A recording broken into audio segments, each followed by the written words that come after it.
তো নমস্কার বন্ধুরা, আমি সুনীল মাহাতো আর আপনারা দেখছেন টেকনিক্যাল সুনীল ইউটিউব চ্যানেল। তো আজকের ভিডিওতে আমরা যে বিষয়টা নিয়ে আলোচনা করব সেটা হলো এসটি ওবিসি কাস্ট সার্টিফিকেট যে আপনারা বানাচ্ছেন, তো এই কাস্ট সার্টিফিকেটের জন্য আপনারা যে ডকুমেন্টসগুলো তৈরি করছেন, তো এই ডকুমেন্টসটা আপনারা কীভাবে সাজাবেন, কী ডকুমেন্টস জমা করলে আপনাদের সার্টিফিকেটটা আর বারবার ক্যান্সেল হবে না।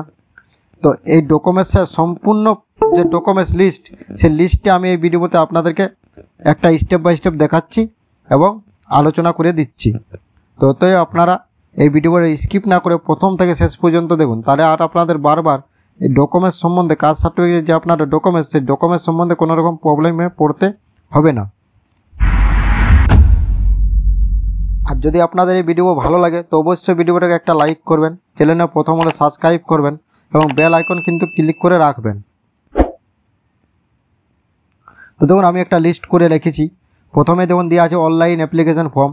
তো আপনারা সকলেই জানেন যে কাস্ট সার্টিফিকেট বানাতে গেলে প্রথমে একটা অনলাইন অ্যাপ্লিকেশন করতে হয়। তো এই যে অনলাইন অ্যাপ্লিকেশন, এটা আপনারা কিভাবে করবেন তার সম্পূর্ণ ভিডিও আমি নিচে ডিসক্রিপশনে, এই ভিডিওর ডিসক্রিপশনে দেওয়া থাকবে, সেই ভিডিওটা দেখে আপনারা অনলাইন অ্যাপ্লিকেশনটা বানিয়ে নেবেন। তারপর আপনারা একটা বংশপঞ্জিকা তৈরি করবেন। তো দেখুন বংশপঞ্জিকা আমি উদাহরণ হিসাবে একটা তৈরি করা আছে।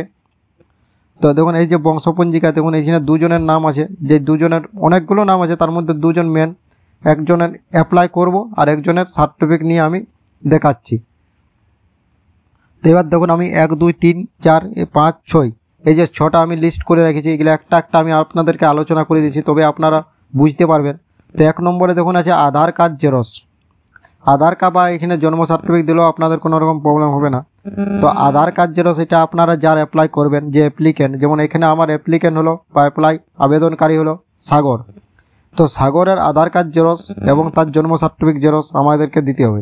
আর এই আধার কার্ড আর জন্ম সার্টিফিকেট যেমন নামের স্পেলিংয়ে কোনো রকম ভুল না থাকে, দুটো স্পেলিং যেমন সেম থাকে নামের ক্ষেত্রে বা ওর বাবার নামের ক্ষেত্রে, তো তার এই আধার কার্ড বা জন্ম সার্টিফিকেট জেরক্স আপনারা দিয়ে দিবেন সাগরের। তাহলে আমাদের 1 নম্বর অপশানটা আপনারা আশা করি বুঝতে পারলেন। তারপরে দেখুন আপনারা পাবেন 2 নম্বর অপশান।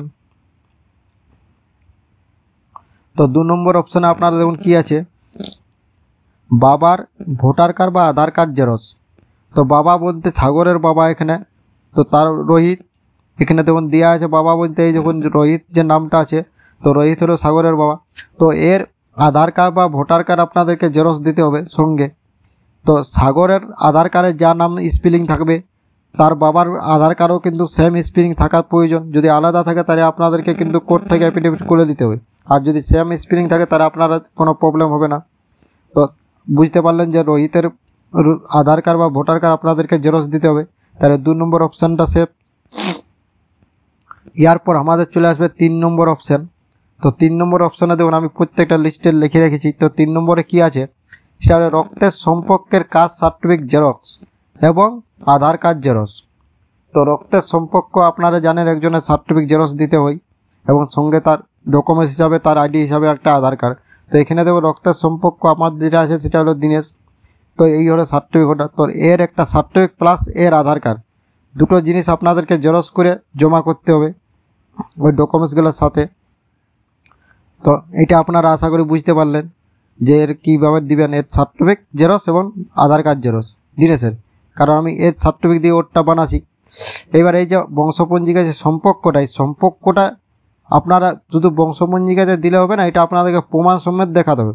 তো তার জন্য দেখুন এখানে একটা দেওয়া আছে যে বংশপঞ্জিকায় যাদের নাম আছে তাদের সকলের আধার কার্ড বা ভোটার কার্ড। তো দেখুন আমি কার কার বলছি এখানে, কীভাবে প্রমাণটা হবে। তো দেখুন যদি আমি এখানে দীনেশের আধার কার্ড আমি নিয়ে নিয়েছি অলরেডি, আধার কার্ড সার্টিফিকেট, ওর দীনেশের বাবা হলে সুরেশ, তাহলে সুরেশের যদি আমি আধার কার্ড নিই তাহলে দীনেশের নামটাতে সুরেশের নাম আসবে। এবার সুরেশের বাবা হলো আপনার রাহুল, তাহলে এখানে আমরা রাহুলেরও আধার কার্ড নিয়ে নিলাম। তাহলে আমাদেরকে এখানে রাহুলের, সুরেশ আর রাহুলের সম্পর্ক আমরা বুঝলাম। এরপর এদের রাহুলের বাবা হলো রাম, তাহলে রামেরও আমরা আধার কার্ড নিব বা কোনো একটা ভোটার কার্ড। আর এদিকে যদি আমরা সৌরভেরও আধার কার্ড নিই তাহলে সৌরভের বাবা রাম আর রাহুলের বাবা রাম, তাহলে রক্তের সম্পর্ক আমাদের এমনিভাবে চলে আসছে। তো এই 4 জনের আধার কার্ড নেব। আর এদিকে তো রোহিতের আধার কার্ড অটোমেটিক আমাদের আগের নেওয়া আছে, তাহলে এই 4 জনের আধার কার্ড আমাদেরকে নিতে হবে। তাহলে এই রক্তের সম্পর্ক আপনারা বুঝতে পারলেন যে কার কার আধার কার্ড আপনারা নেবেন। তো এইভাবে আপনারা নেবেন। তারপরে তার 4 নম্বর পর্যন্ত আপনাদের কমপ্লিট হয়ে গেল অপশান। তো এরপর আমরা 5 নম্বর অপশান যেটা আছে সেটা হলো পঞ্চায়েত প্রধানের কাছ থেকে একটা রেসিডেন্ট সার্টিফিকেট। তো রেসিডেন্ট আপনারা জানেন যে মানে এরিয়ার প্রমাণপত্র হিসাবে ব্যবহার করা হয়। আপনি যেখানে বসবাস করেন সেই স্থানের স্থানের প্রমাণপত্র হিসাবে রেসিডেন্ট ব্যবহার করা হয়। তো এটা বংশ ওবিসি বা কাস্ট সার্টিফিকেট হলো বংশের সার্টিফিকেট, তাই এটা একটা আপনাদের পঞ্চায়েত প্রধানের কাছ থেকে রেসিডেন্ট লাগবে। এটা সকলের জন্যই রাখবে, এসটি এসটি ওবিসি 3 জনের জন্যই এটা কিন্তু লাগবে, 3টা ক্যাটাগরির জন্য। তো এটা আপনাদের হয়ে গেল। এরপর আপনাদের আছে পঞ্চায়েত প্রধানের কাছ থেকে ইনকাম সার্টিফিকেট, 6 নম্বর অপশান। তো ইনকাম সার্টিফিকেট শুধুমাত্র কিন্তু ওবিসি যারা অ্যাপ্লাই করবেন তারা এটা দিবেন, বাকি যারা এসটি এসসি বা ওবিসি এসটি এসসি অ্যাপ্লাই করবেন তাদের জন্য এটা লাগবে না, শুধুমাত্র ওবিসির জন্য এটা দিতে হবে ইনকাম সার্টিফিকেটটা। তো আশা করি ডকুমেন্টস লিস্টে আপনারা বুঝতে পারলেন যে এই ডকুমেন্টসটা আপনারা দিয়ে যদি আপনারা অ্যাপ্লাই করেন তাহলে কিন্তু আপনাদের কোনো রকম অসুবিধায় পড়তে হবে না, এবং আপনারা 15 দিনের মধ্যে আপনাদের সার্টিফিকেট কিন্তু অ্যাপ্রুভ হয়ে যাবে এবং আপনারা তারপরে সেটা ডাউনলোড করে নিতে পারবেন। তো এর সঙ্গে আপনাদেরকে আরেকটা ডকুমেন্টস দিতে হয়, সেটা হলো একটা এজাহার। তো দেখুন আমি এজাহার ফর্ম একটা আমি এখানে আছে আমার কাছে আপলোড করা, এজাহার ফর্মটা আমি আপনাদেরকে দেখাই দিচ্ছি যা এজাহারটা আপনারা কীভাবে ফিল আপ করবেন। তো আপনারা এজাহারটা ফিল আপ করবেন আর আপনারা অনলাইনটা করবেন, আর এই এজাহারটা তারপরে এই ডকুমেন্টসগুলো দিয়ে আপনারা জমা করবেন। তো প্রথমেই দেখুন আপনারা আপনাদের প্রধান যে থাকবেন তার নাম তার অ্যাড্রেস সব কিছু দিবেন প্রথম অপশানটায়।